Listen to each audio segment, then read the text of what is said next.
went from a very lucrative and shining upper and middle black class where homes, lawns, great schools, families was actually able to not just meet the need, but to actually live very comfortable lives. And when the Ford plant closed, that annihilated the economic power of hundreds and thousands of families. And Detroit hasn't recovered. I think they Just did that so on purpose. I think so too. There was no reason. There was no reason to close that Ford plant. For Because what? Ford outsourced to where? Where did Ford go? That was the bit of the research that I forgot to look in. I don't know if they started outsourcing overseas or Overseas, and and just out of Detroit, they got tired of black people mm, with the jobs and the numbers that they were in Detroit. mm, Because when I look back, I mean, there was no reason to close that plant. They want to break up what was going on up there. And when you fast forward, the city is still has have a beautiful population of black people. I mm, mean, hard working, strong, good people. Um, but the conditions that Detroit in is very disappointing. mm, And for America to allow that to go down is the same, it's 200 cities they crushed, black cities since mm, slavery. hmm. Including Black Wall Street. Absolutely. So it's nothing new what they've been doing to us. When It I went was there, and I've been there, and I go to Detroit a lot, you got whole blocks of abandoned homes. And it's just mm, a sad situation what's going on up there. Not just Detroit, a lot of places in the Midwest. Cleveland, I mean, a lot of different places in the Midwest, St. Louis, just the mm, conditions. And you could tell, like, there's money. There's money mm. to get, to help these cities. They just don't get the money. And the politicians that are in place, they're not doing anything. And it's sad, man. It's sad to see us as the people go out like this. It really is. They're still struggling with water. And that's something that I would have never thought in modern day America that a US citizen can't turn on their faucet and trust that the water that's coming out of it Mm. isn't going to make them ill.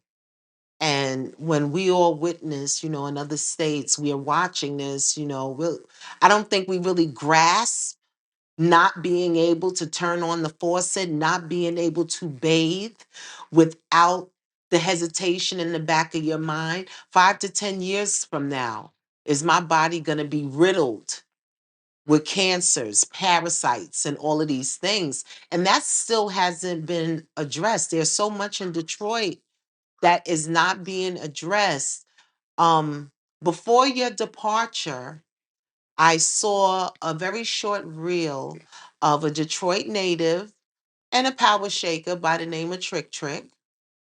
And he was saying some very broad and vague. I don't know if it was a threat, if it was Listen, just listen, wanting to Queen. be Let me on tell you something. camera, Let me tell you or what something. that was. I was there for the whole week, and I ran around East Side, West Side. I got people all over. Always had people all over. I was on live. I was dropping locations. I even passed out some meals. I did a bunch of podcasts up there in the hood, Mm. downtown. I went to Mom's Spaghetti. We know. We know.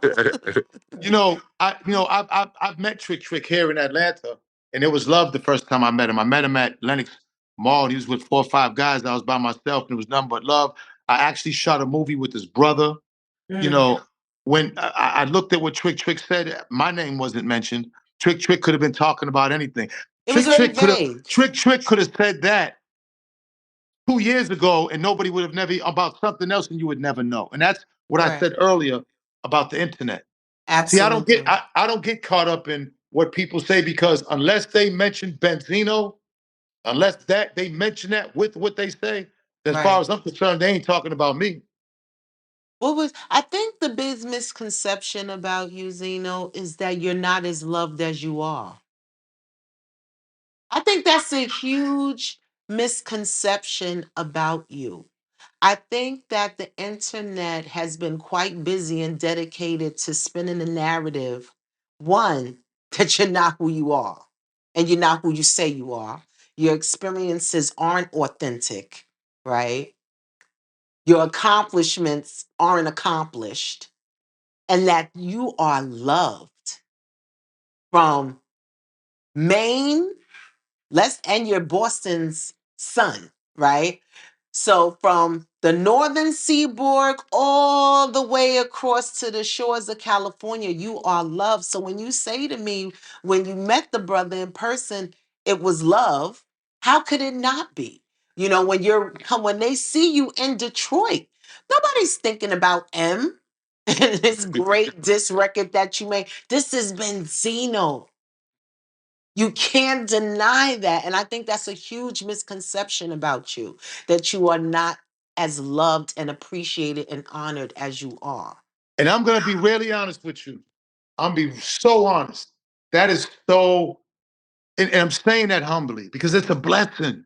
And I accept it, Mm, especially from where I came from and what I've been through. But the love is ridiculous. mm, And it's from my people. It's from mm, my people who are struggling. So when I get it, it means more to me than it probably does to them. absolutely. I'll sit there and have conversations, man. Some of the guys, sometimes I'll be with them like, come on, man. And I'm talking the looks on these people's face when they meet me, and you're and I'm in every. I do my walkthroughs. I get my little bit of change, and then I go by myself.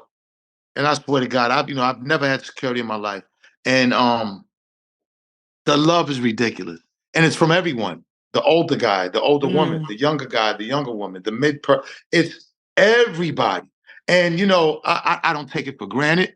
It's God given. I'm mm, so appreciative and grateful for it because I do realize what this world and the chaos and the shape we're in. You know what I'm saying?